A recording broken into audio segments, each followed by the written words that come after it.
নমস্কাৰ মই আছো GMCH হস্পিটেলত মোৰ স্বাস্থ্য বেয়া কিন্তু স্বাস্থ্য যথেষ্ট পৰিমাণে ভাল হোৱাৰ কাৰণে আজি বিধানসভাৰ শেষৰ দিনটোত অধিৱেশনত মই যোগদান কৰিবলৈ সিদ্ধান্ত লৈছিলোঁ কিন্তু চিকিৎসকে কোনো পধ্যে মোক অনুমতি নিদিলে তাতকৈ ডাঙৰ কথা আজি বিধানসভাৰ অধিৱেশনৰ শেষ দিনা মই এটা প্ৰতিবাদ কৰাৰ সিদ্ধান্ত লৈছিলোঁ সেই প্ৰতিবাদ কৰাৰ বেনাৰখন মই আপোনালোকক দেখুৱাই আছো এই বেনাৰখন এই প্ৰতিবাদ কৰাৰ বেনাৰখন লৈ যাবলৈ সিদ্ধান্ত লৈছিলোঁ কিন্তু দুৰ্ভাগ্যবশতঃ মই যাব নোৱাৰিলোঁ আৰু আটাইতকৈ ডাঙৰ কথা যে এই বেনাৰখন মই য'ত বনাইছিলোঁ সেই প্ৰেছটোৰ ওপৰত এটা পুলিচে আক্ৰমণ কৰিছে হামলা দিছে তেওঁলোকৰ প্ৰেছত চাৰ্জ অপাৰেশ্যন চলাইছে এনেকৈ অসমৰ গণতন্ত্ৰ ধ্বংস কৰিব খোজা হৈছে আমি দেখিলোঁ যে যোৱা 4টা দিনত অসম বিধানসভাত এটাই বিষয় আলোচনাৰ কেন্দ্ৰবিন্দু হৈ থাকিলে সেইটো হ'ল মিয়া সেইকাৰণে আমি এই বেনাৰখনত তৈয়াৰ কৰিছোঁ মিয়া ও মিয়া 26ৰ নিৰ্বাচনী বৈতৰণি পাৰ কৰি দিয়া এয়াই যেন আজিৰ দিনটোত বিজেপি চৰকাৰখনৰ একমাত্ৰ ধ্যান ধাৰণা বিজেপি চৰকাৰখনে আন সকলো ইছ্যু তল পেলাই অসমৰ জাতীয় বিষয়বিলাক আঁতৰাই থৈ সেই বিষয়বিলাক আলোচনা কৰিবলৈ নিদি অসমত এটা নতুন সাম্প্ৰদায়িক আৰু সংঘৰ্ষময় বাতাবৰণ সৃষ্টি কৰিবলৈ 24 ঘণ্টা কেৱল মিয়া মিয়া মিয়া এই বস্তু আৰম্ভ কৰিছে মিয়া খেদা আন্দোলন এটা তেওঁলোকৰ স্পন্সৰশ্বিপত তেওঁলোকৰ পৃষ্ঠপোষকতাত কিছুমান মানুহ লগাই মিয়া খেদা এটা আন্দোলন আৰম্ভ কৰিছে ইতিমধ্যে আপোনালোকে গম পাইছে যে নাজিৰাত বিজেপি দলৰ শিৱসাগৰ জিলা সমিতিৰ সভাপতি বৰগোহাঁই ডাঙৰীয়াই আপোনাৰ ময়ূৰ বৰগোহাঁই গোটেই ঘটনাটো সংঘটিত কৰিছে সদৌ অসম ছাত্ৰ সন্থা টাই আহোম ছাত্ৰ সন্থা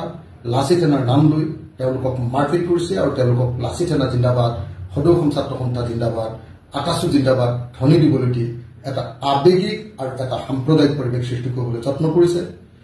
এইবিলাক মই সদনত উন্মুক্ত কৰি দিছোঁ কিন্তু তাৰ পাছতো অসমৰ মুখ্যমন্ত্ৰীজনে যোৱা 3টা দিন কেৱল আৰু কেৱল মিয়া মিয়া মিয়া এই বক্তব্য প্ৰদান কৰি গোটেই অসমৰ ৰাজনীতি সম্পূৰ্ণৰূপে সাম্প্ৰদায়িক কৰিবলৈ লৈছে আমি দেখিছোঁ যে 2024ৰ নিৰ্বাচনত বিজেপিয়ে বিফলতা প্ৰদৰ্শন কৰাৰ পাছত তেওঁলোকে ভীতগ্ৰস্ত হৈ পৰিছে হিমন্ত বিশ্ব শৰ্মা নিশ্চিত হৈছে যে 2026ত তেওঁ হাৰিব তেওঁৰ চৰকাৰ হাৰিব বিজেপি দল হাৰিব 2026ৰ বিধানসভা নিৰ্বাচনত হাৰিবৰ কাৰণে তেওঁ অস্থিৰ হৈ পৰিছে আৰু অসমত এক সাম্প্ৰদায়িক সংঘৰ্ষ লগাবলৈ যত্নৱান হৈছে 2002 চনত গুজৰাটত যে সাম্প্ৰদায়িক সংঘৰ্ষ লগোৱা হৈছিল তাৰ পুনৰাবৃত্তি কৰিবৰ কাৰণে হিমন্ত বিশ্ব শৰ্মাই চেষ্টা কৰা দেখিবলৈ পোৱা গৈছে সেইকাৰণে এই মুহূৰ্তত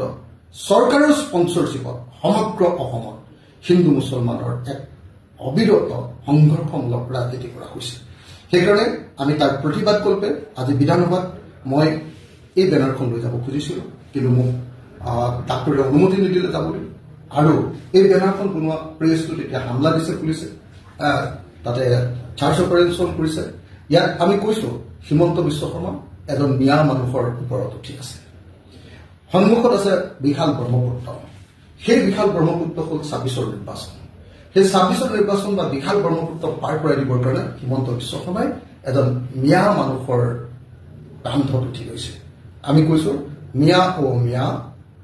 26ৰ নিৰ্বাচনী পাৰ কৰাই দিয়া এয়াই হ'ল যেন হিমন্ত বিশ্ব শৰ্মাৰ এই মুহূৰ্তৰ শয়ন সপনৰ একমাত্ৰ কথা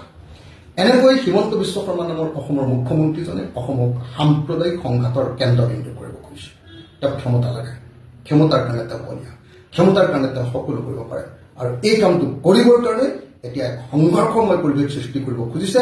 আৰু এই কথাটো ৰাইজক সোঁৱৰাই দিবৰ কাৰণে অসম বিধানসভালৈ মই আজি এই বেনাৰখন লৈ যোৱাৰ কথা আছিলে নিব নোৱাৰিলোঁ মোৰ স্বাস্থ্যৰ কাৰণে ডাক্তৰে অনুমতি নিদিলে GMCH কৰ্তৃপক্ষ অনুমতি নিদিলে সেইকাৰণে ৰাইজৰ সন্মুখত এই বেনাৰখন মই আজি উত্থাপন কৰিলোঁ দাঙি ধৰিলোঁ ধন্যবাদ